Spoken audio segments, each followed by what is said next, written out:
Assalaamu calaykum guys, soo dhawaada janalka aad daawanaysa wada noolaansho tube.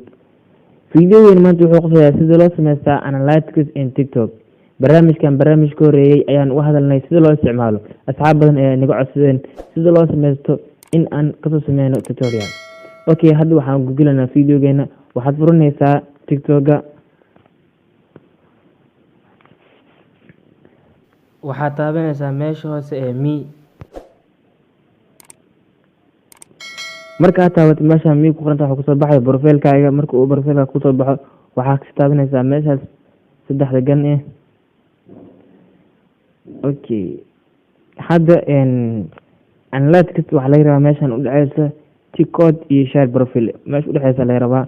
hadda malahan kana ujeediin analytics malahan. okay, see ku sameysan karnaa marka analytics laftirkiisa.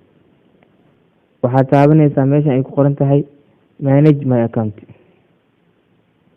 markaad taabatid dan waxaad kasi taabanaysaa meeshan ay ku qoran tahay switch to bro account. okay, continue ayaa dhehaysaa.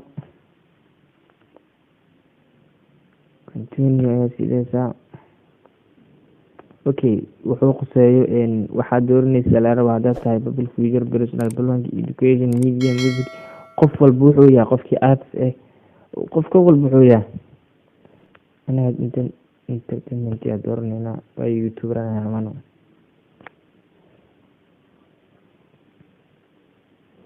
God wuxuu dhaha welcome to your bro account.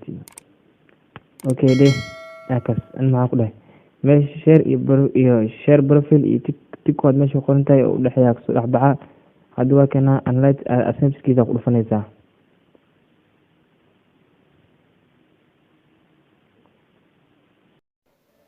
teeda kaleeto geedkan kuma xisaabayo fiidiyoyadii hore usoo sameysay, kuma daray waxqabad sababtoo ah kuma sameysnayn. laakiin hadda waa samaysatay maahano kuwa hadda kabacdi samey doontid ayuu kugu daray waxqabadka. teeda kale wuxuu dhahay wuxuu shaqeynayaa micnaha maalintaas sameysid maalinteeda kale yani 24 saac ayuu mid ku diraa markaasay kuu bilaabanay. waxaa waaye qofkii oo waxaa waaye wax inaa wax isku heysid iyo in kale meesha kaliya ku kartid meeshaan waaye. asxaabta janalka aad daawanaysid wada nolosha tube, please subscribe noo saar, waxay noo tahay dhiirgelin. TikTok-gana aragtidne waa janalka TikTok-giisa, please wada dhaha soo dhawaada fiidiyowga kasoo dhignaa fiidiyowga xiga soo qor.